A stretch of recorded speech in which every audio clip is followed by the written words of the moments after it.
Lesser, greater, middling, makes no difference.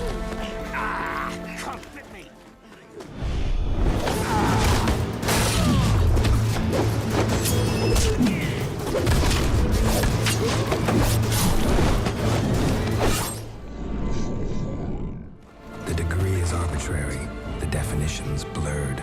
If I'm to choose between one evil and another, I'd rather not choose at all.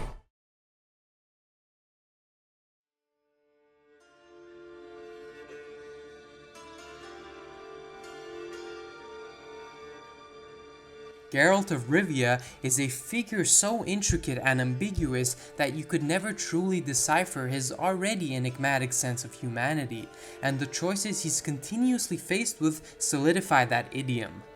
The Witcher series of books has given the digital entertainment industry such a rich foundation to build upon, but that richness mainly derives from the familiar sociological, philosophical, and even anthropological aspects that Sapkowski managed to infuse into each of his characters. Hey there everyone, this is Xith, and today I'm going to tackle the discussion surrounding Jad Karadin, a discussion which some might deem innately blurred and cryptic. This discussion of mine will strictly observe and analyze which fate Geralt should set in motion regarding Jad Karadin's prior and current life, whether that means fully supporting Lambert in his propelled incentive to enact vengeance upon Karadin, or if Geralt should take it upon himself to step in as a diplomatic mitigator after personally revising Karadin's supposed strides and attempts at morally redeeming himself. The events that I'm going to be talking about are exclusive to what happened in the third video game installment of the famous video game Witcher adaptations, and this world, as I already mentioned before, perfectly encapsulated the visual theme of what the Witcher universe is supposed to present, and the newer characters that were introduced into this adaptation are as equally intricate and flawed, if not better than those of the books. But even then, my opinion is heavily biased due to how much I've come to adore the video game series.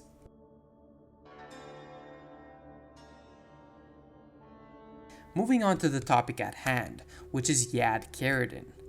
Jad Karadin, as far as we know, never made an appearance in the books and was exclusively introduced as a wealthy merchant under the alias of Roland Troger. In The Witcher 3 Wild Hunt, Karadin was formerly a member of the infamous Witcher School of the Cat, who earned their current reputation as assassins by acting as inhumane thugs, who'd set aside any and all moral prohibitions set forth by their guild to acquire a cozy amount of coin. In conclusion, they had a habit of becoming unhinged killers more than the other Witcher schools, which consistently forwarded the peasant belief of how immoral and apathetic Witchers generally are, even though that's usually far from the truth. Contrary to the concurrent belief, the Cat School was once revered by many master swordsmen and armorers, and the fact that it had descended into its current pitiful state is tragic to say the least. Regardless, Karadin graduated as a Cat Witcher, and soon took to fulfilling the misconstrued legacy of his fellow Cat Witchers. Karadin soon found himself involved in the creation of a fearless group of assassins which would act as a unified force for anyone rich enough to employ their immoral services. This group consisted of Karadin's personal accomplices that all individually brought a specialized set of skills into the band, and this would prove useful in the diverse business they were entangled in. During one of their various contracts, Karadin's band encountered another Witcher from the School of the Cat, called Aiden. Aiden frequently accompanied Lambert on his path, and they would form a bond over the hardships that the path kept throwing at them. Aiden would soon become Lambert's best friend, and he assuredly proved Lambert wrong on the account of every Witcher from the Cat School being inherent and merciless thugs. They worked hard to deserve that hate. Basically turned hired assassins. Aiden wasn't like that. Lambert was adamant about their friendship, solely because of how alike they both were, and Aiden's unwarranted death undoubtedly stunned Lambert emotionally. Karadin claims that they were deployed by an individual Aiden had taken a contract from, a contract which was already paid for in advance, but never fulfilled. Karadin further claims that Aiden was then confronted by Karadin's band, but that he suddenly started losing his temper, causing a member of Karadin's band to panic and accidentally shoot the Witcher Aiden dead. Now, I'll come back to the story once we start dissecting the fact if Karadin should even be left alive. Lambert, on the other hand, claims that their intention to kill Aiden was apparent long before they even encountered him. Lambert's version preaches the fact that Aiden was maliciously killed for a hefty sum of crowns, rather than it being portrayed as an honest accident on the behalf of Karadin and his band. Geralt's involvement in this entire equation starts shortly after Lambert arrives in Novigrad to follow up on leads regarding the location of Karadin, and this was due to Lambert's vengeful quest to seek justice for Aiden. After thoroughly examining all leads and even traveling to Skellige in an attempt to confront one of Karadin's former allies, Geralt and Lambert are led back to Novigrad, to a specific merchant called Ronald Troger. This was in fact Jad Karadin himself, and it seems as if he was eagerly awaiting both Lambert and Geralt, one of the deadliest duos of witchers on the continent. Lambert's blood can be seen metaphorically boiling at the sight of Karadin, further confirming the extent to which Aiden's friendship with Lambert went. But Karadin is then witnessed by the sight of 2 kids and a wife. His own family, he claims, but Geralt then immediately initiates a conversation about the reproductive sterility of witchers, leading Karadin to confirm that this is indeed his adopted family and that he's endorsing his adopted sons as his own. These sudden reminders of Karadin's new life and his remorsefully composed tone could be perceived as a sign of remorse for his past life, and the plotline keeps subtly creeping these reminders into your dialogue with him, which rightfully so pulls on the compassionate strings of the players that are left deciding his fate later on. So, you, as the player, can either choose to let Lambert kill him or spare him entirely, that is, dissuade Lambert from imposing his own process of revenge. Killing or even sparing Karadin is a hell of a dilemma, and it leaves people perplexed as to which version to believe. But as with most things in the Witcher games, if you do investigate further, you'll come to find evidence that'll help you work towards a more subjectively suitable option, which we will get into soon. Hammond, a former associate of his band, can be visited and interrogated in Skellige. Hammond is what northern folk would label as Skellige raiders. These men usually operate independently and raid any oncoming ships entering Skellige waters. Mostly all of the raider bosses, which Hammond certainly was, also indulged themselves in the shady trade of human slaves. This slave business was insanely profitable, especially in times of war, which was exactly the case during the timeline we encounter Karadin in. After talking to Hammond, it may seem that him and the reformed Karadin under his alias Troger were loyal business partners in this slave trade of his, with Karadin acting as the main distributor of slaves in Novigrad. But upon killing Hammond, one can read a coded letter Karadin sent to Hammond trying to cease all communication with him, and I'll come back to this later as well. Before even meeting Lambert to start this chain of quests, you can complete a mission in Skellige called quote-unquote Flesh for Sale, where it becomes strongly apparent that Jad Karadin himself is still in and never even left the slave trade, indicating that he is still competent of inhumane cruelty. You cannot confront Karadin with all of this information yourself. The game intentionally forces you to decide a canon outcome for yourself, depending on how thoroughly you've investigated this matter, mind you. Regardless, once Karadin is asked to bring up his side of the whole Aiden ordeal, he starts claiming his group were mere debt collectors, collecting a debt from a foul-tempered and agitated Aiden. To combat this claim, I'll invest my thoughts into a slight part of the Witcher Code and how accepting a contract would usually work. The true Witcher's way dictates that a Witcher should never ever ask for a substantial sum of pay in advance, especially not the entire sum. To continue, Lambert incessantly praised Aiden's distinct and righteous personality in comparison to his merciless cat school brethren, so I highly doubt that Aiden would firstly get into any sort of debt, and secondly engage in combat with a foul and unhinged temper, even if its swords were at stake. Although Karadin did say that Aiden butchered the job he did, the point that doesn't make sense is how Aiden, considering the Witcher's Code, even walked away with the sum in advance, indicating that he might be contradictory and maybe even setting forth a lie. Karadin also makes a metric ton of contradictory points during his attempt to justify what happened on that unfortunate day. He starts off claiming that Vienne, his archer, panicked at the sight of Aiden's behavior and quickly shot him from a sniper's position.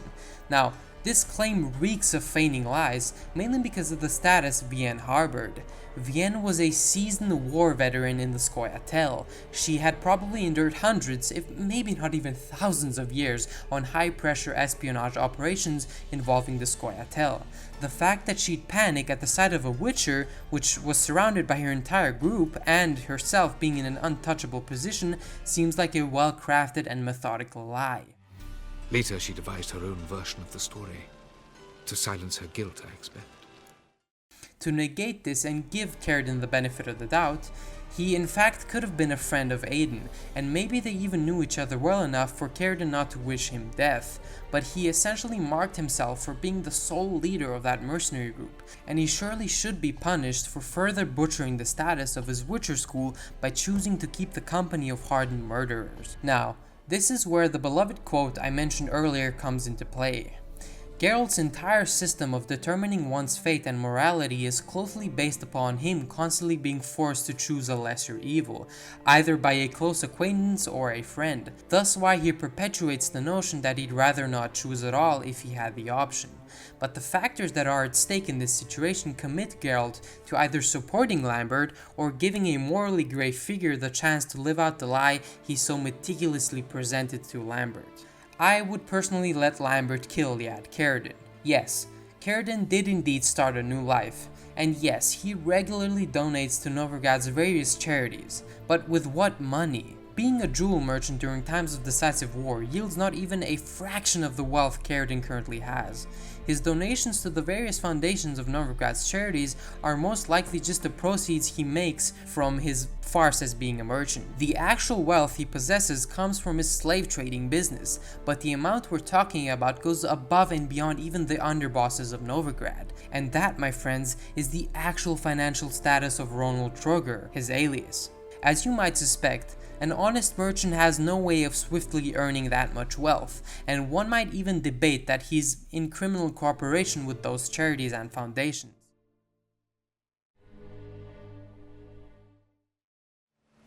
You know who I am, and I've heard of you. You've been asking many questions about me. That always draws my attention. We are thoroughly honest with one another, harbor no secrets. She prays for me each day. You know what? I think it's working. Fucking hell. Relax, Lambert. I confessed all just before we pledged to marry one another. Began a new life that day, with a clean slate. I remember him as I remember all the others, with the deepest regret.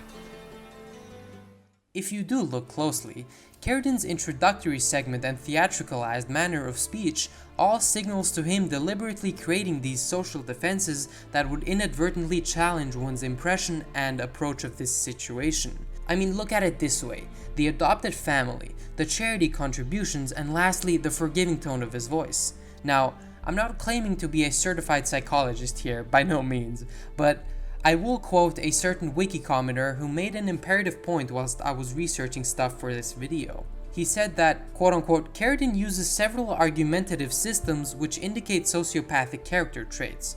Now, I must say that this exact point is what tipped the scales for me. After reading this, Karadin's entire segment of dialogue suddenly turns into the purest form of magnified rubbish. He constantly relies on emphasizing forgiveness and remorse, so much so that it almost starts to reek of repetitive and methodical acting. Taking this into consideration, I also highly doubt that his adopted children aren't slaves, or newly acquired children from an orphanage. Their clothes are all ragged and the entire scene just doesn't feel right. Karadin's new symbol of expressing morality and redemption for what he has done all seems like a skit of sorts. I personally believe he never mentally repented for the life he has led, and yet still chose to procure the life of an underboss, claiming social and legal asylum by labeling himself as an honest merchant. I also personally believe that he is guilty on all possible charges, and even after he is killed, the Skellige slave trading hub completely ceases to exist and operate anymore. Do whatever you think's right, Lambert. Not here to preach morals. Geralt's ironic nature nearly always manages to involve him in matters that seem to contradict basic human decency, and Geralt himself never likes to be the one to enact justice upon others, but that doesn't adhere to Lambert. Lambert is supposedly fine with killing a Witcher, someone that's as rare as unicorns on the continent. But keep in mind that this was never Geralt's dilemma to begin with, so for him to interfere would place him at the same pedestal of morality that he would never actively climb. Even if Karadin did truly repent, the life he had consciously traversed beforehand is not deserving of a second chance. That same life would have always left Karadin vulnerable to people like Lambert. People who would passionately come to collect the debt of someone who's long overdue on their payment of actual redemption. Know what, Karadin? Your remorse, it's feigned, completely dishonest. You put on a good show, but I just don't believe you. Do what you want, Lambert. Your friend, your vengeance. Been waiting a long time for this. And I don't aim to die.